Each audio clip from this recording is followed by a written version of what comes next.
simply by the presence of Satan in the ecosystem of humanity, how much has changed in your life and in my life?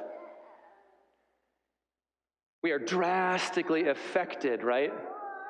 Even by a single entity, by something that seems that in the scheme of things might not seem so large, but has an overarching influence. So one of the things that Jesus does is he speaks very clearly and very soberly, even by the use of natural language and by the use of animals, to say like, no, there are drastic effects that wolves have on a flock of sheep. A wolf knows what it is about. A wolf knows who it is. A wolf knows that it's a predator. A wolf knows what its prey is. A shepherd certainly knows who they are. A shepherd knows what his job is. How does the sheep know it's a sheep? You ever ask yourself that question? Yeah, me neither. Not before this week. Right, but it's an image, right? How does a sheep know it's a sheep? In other words, right, Jesus calls us the sheep. How do we know? How do we know who we are? If the wolf knows who he is and the shepherd knows who he is, how do we know who we are? It's very beautifully written. I actually want to read a short paragraph from you from a document called Gaudium et Spes. It was written in the Second Vatican Council. It really gives some insight on what Jesus is getting at here in regards to describing us. And this is what is written. The truth is that only in the mystery of the incarnate Word, right, that's Jesus, right, the incarnate Word, Jesus. Only in the mystery of the incarnate Word does the mystery of man take on light. For Adam, the first man, was a figure of him who was to come, namely Christ the Lord. Christ, who is the final Adam, by the revelation of the mystery of his Father and of his love, fully reveals man to man himself and makes his supreme calling clear. Jesus, the incarnate Word, in the revelation of the love of the Father, reveals man to man himself and makes man's supreme calling clear.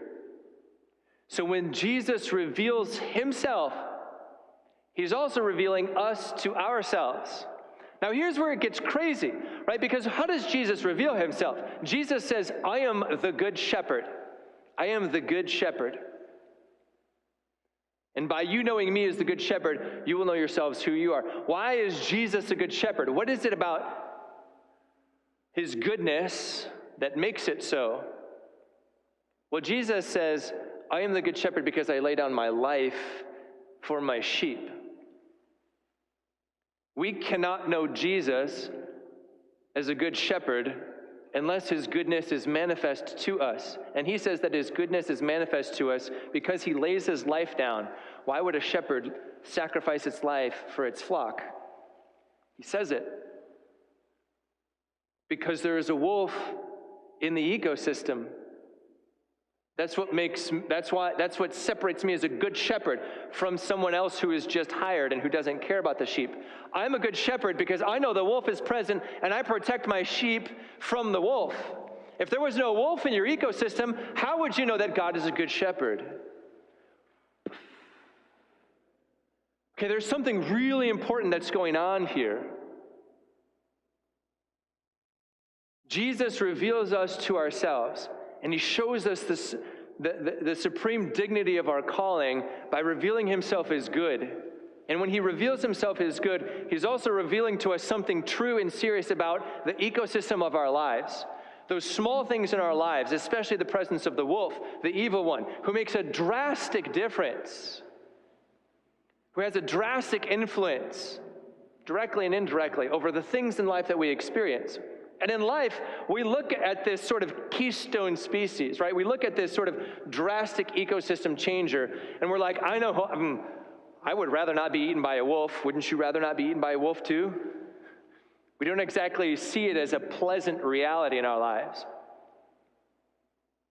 But how crazy that God is able to use even the iniquity of evil, even suffering, even confusion and frustration, as a means to show his goodness.